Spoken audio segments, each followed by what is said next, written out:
Shalom, kebenaran hari ini tanggal 11 Agustus 2025 bertema merubah karakter. Tuhan rindu membangun hubungan dengan masing-masing kita sebagai putra-putrinya, sebagai anak-anaknya.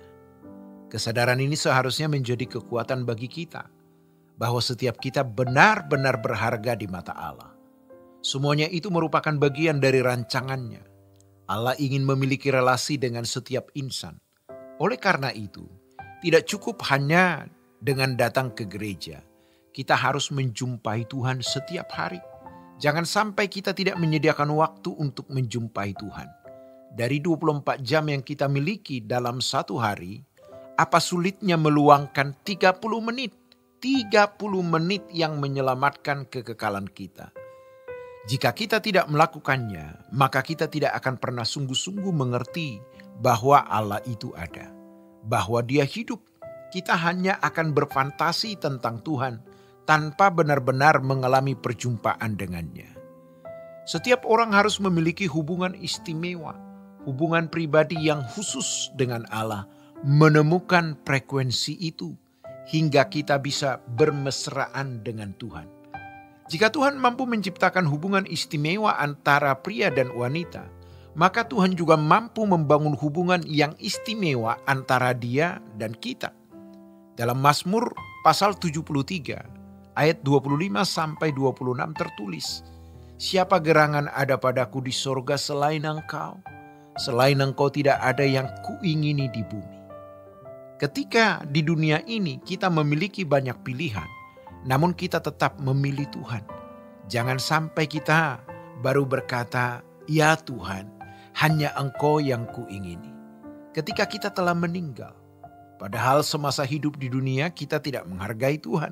Kita lebih banyak menghabiskan waktu untuk berbagai kegiatan lain, namun tidak menyediakan tempat yang layak bagi Tuhan. Karena itu, carilah Tuhan selagi ada kesempatan. Dalam 2 Korintus 11 ayat 2-3, firman Tuhan menyatakan, "Aku mempertunangkan kamu sebagai perawan suci bagi Kristus." Gereja memiliki peran membimbing kita agar menjadi perawan suci dalam tanda petik, yaitu orang yang hatinya tidak melekat pada dunia, melekat kepada Tuhan. Namun hal ini tidak bisa dilakukan oleh pendeta. Pendeta hanya menyampaikan firman, tetapi kitalah yang harus mengisi hidup kita dengan pencarian akan Tuhan hingga kita memiliki kekasih hati, dan kekasih itu adalah kesayangan abadi. Jika kita membiasakan diri untuk berjumpa dengan Tuhan, maka itu akan mengubah karakter kita. Kita akan menjadi kekasihnya, sahabatnya. Sebab Allah Bapa tidak mungkin memasukkan ke dalam rumahnya seseorang yang bukan sahabatnya, yang bukan kekasihnya.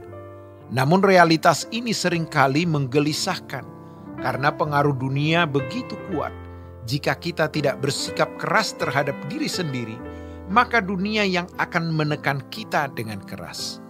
Oleh sebab itu, bangun pagi, berdoa, siapkan waktu bagi Tuhan, dan jangan mendengarkan hal-hal yang tidak perlu. Dengarkan firman. Ketegasan terhadap diri sendiri ini akan membawa perubahan dalam hidup kita. Jika tidak dilakukan, maka kita tidak akan pernah berubah.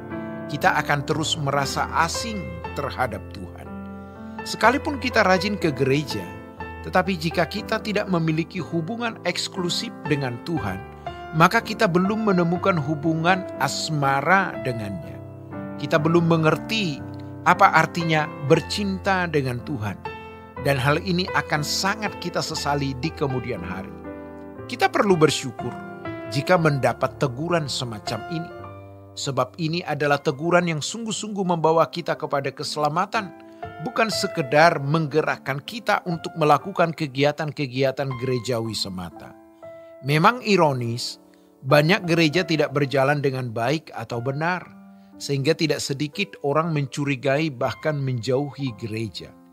Namun melalui renungan harian ini, kita diingatkan untuk berubah.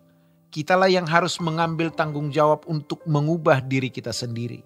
Kita tidak akan dapat diselamatkan apabila kita tidak mau menyelamatkan diri kita sendiri. Oleh karena itu, Usahakanlah dengan sungguh-sungguh untuk mencari Tuhan, sampai kita sungguh-sungguh mengalaminya, bukan karena perkataan orang lain, melainkan karena kita sendiri yang bertemu dengannya. Demikianlah kebenaran hari ini. Tuhan Yesus memberkati. Sola Gracia.